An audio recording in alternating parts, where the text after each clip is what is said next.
C'est au petit matin que nous nous réveillons au pied de la montagne, pour certains mouillés, après une nuit plutôt agitée, dans un paysage absolument magnifique, recouvert d'une petite brume quelque peu surréaliste.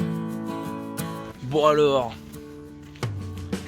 le réveil est plutôt sympa puisque il ne pleut pas. Faut dire qu'hier, dans la nuit, on s'est tapé, mais vraiment, the orage.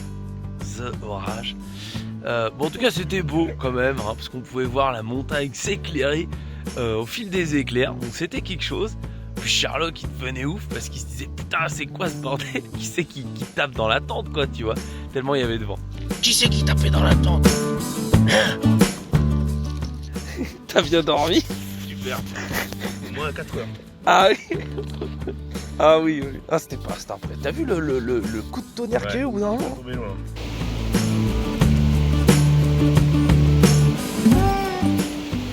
Et toi, monsieur Hichem, comment fut ta journée? Magnifique. Par contre, la nuit, c'était plus catastrophique. Je vous explique, je me suis allongé à 21h30, 22h, 22h30. Pa. Après, on a entendu oh, aucun. Après, j'ai réussi à dormir un quart d'heure. Après, ça a explosé. La pluie, le vent, la trompette. Bon, bref, on a toutes les deux. Quoi, on va dire, ouais, t'as pas remarqué, toutes les 2 heures, il pleuvait. Ouais, non, c'est vrai qu'hier, c'était une sacrée nuit. Oh putain, regarde ça. Oh, tu m'étonnes, t'as pris l'eau, regarde. T'as vu mon tapis à quoi il sert, quoi, mec? On va retenir l'eau. Voilà, exactement. Oh, la tente à Hichem, elle est pleine de flotte.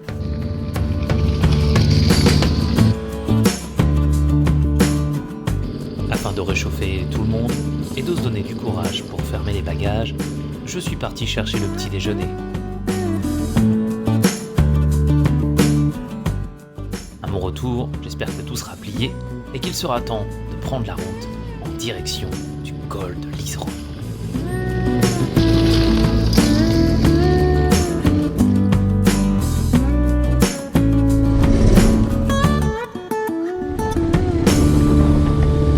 Remettre de l'essence, ensuite direction le col de l'Iseran, Bourg-Saint-Maurice. Déjà, on n'a aucun réseau.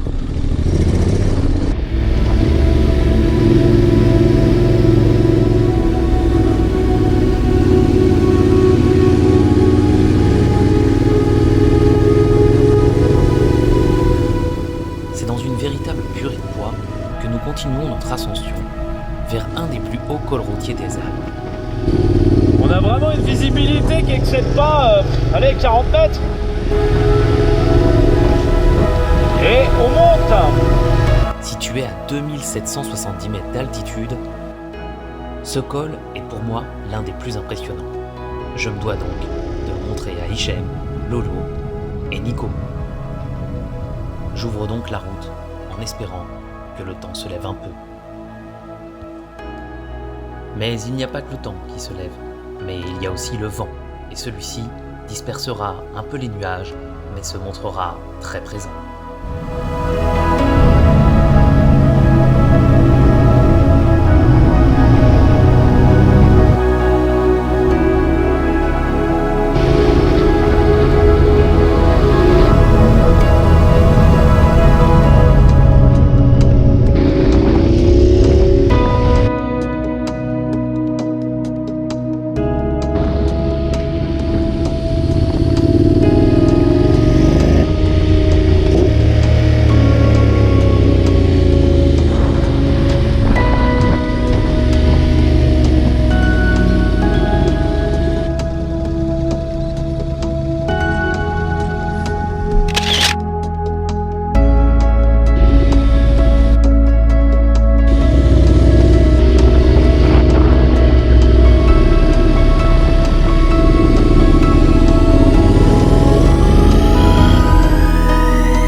Ouais, 2770. C'était quoi, l'Isran?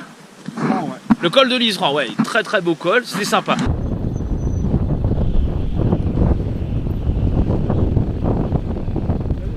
Du col de l'Isran, donc à l'altitude de 2770 mètres.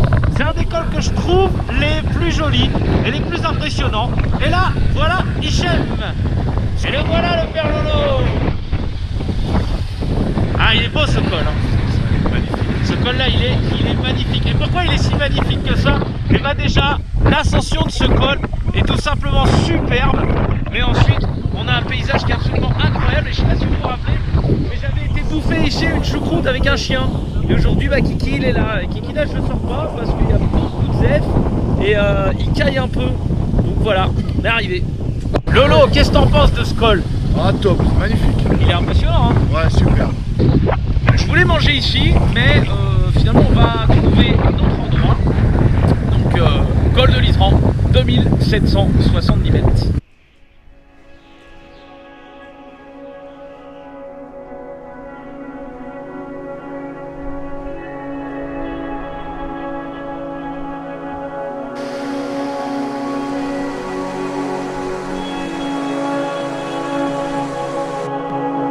Quel petit dindon? Gentil avec les dindons, hein.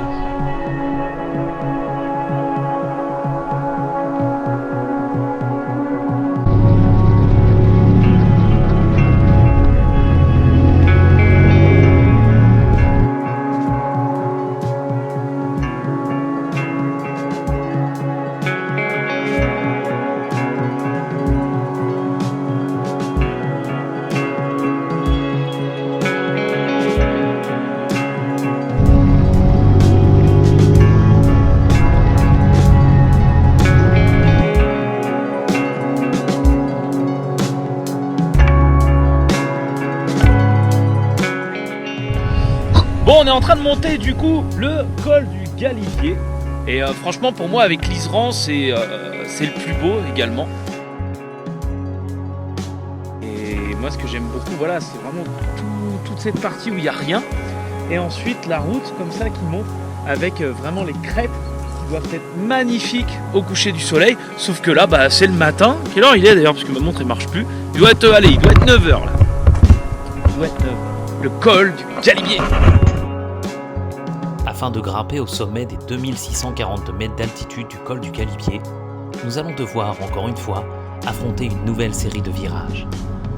Les crêtes rocheuses, que l'on peut apercevoir au loin, sont constituées de calcaire dolomitique et également de quartz.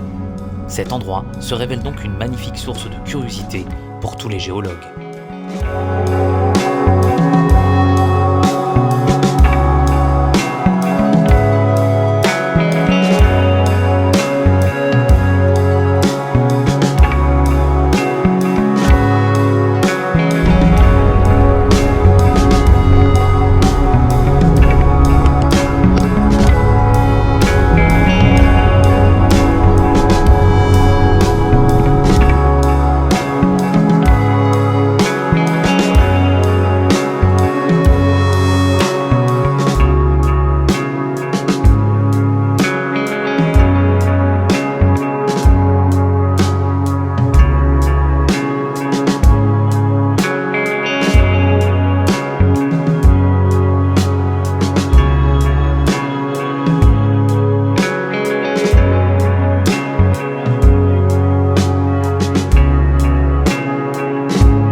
Cave gourmande et il y a des saucissons de toutes les sortes qui ont l'air super.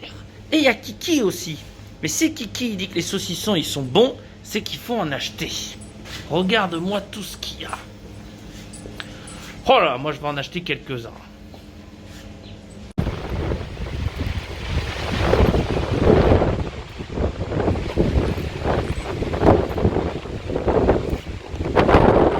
Col du Télégraphe, alors franchement moi je trouve que c'est le col qui a le moins d'intérêt de toute la route des Grandes Alpes et vraiment autant continuer un peu plus loin jusqu'au Galibier qui offre une bien meilleure vue et surtout une route beaucoup plus sympa. et surtout au coucher du soleil en plus de ça, puisque elle est assez dégagée en fait. Et ça c'est plutôt sympa. Sherlock il s'éclate, il découvre les environs. Le col du télégraphe, déçu. Hein. Ah, on est d'accord, il est bien pourri le col du télégraphe. Il y a que dalle. Il y a que dalle, voilà. Et même pour Par contre, on a pris une rincée de vent. T'as vu le vent, toi? Ouais, Les ra- hey. il y avait des grosses rafales. Le temps est en train de changer. Du coup, on va descendre jusqu'à Valoir. Et par sécurité, on va prendre un camping. On a passé le col du télégraphe. Et là, du coup, on est à Valoir. On est au camping de Valoir. Où on s'est installé ici. Tout simplement parce qu'il était temps de prendre une douche. Alors Sherlock il est content parce qu'il y a des autres chiens, etc. Après il faut lui gueuler dessus un petit peu. Et là la mission du soir, c'était l'idée à la base de faire un barbecue. Donc on avait du bois qui était là.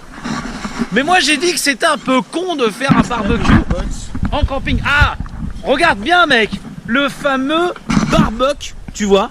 Le fameux barbecue que je t'avais présenté, portable, dans la moto, qui prend pas de place.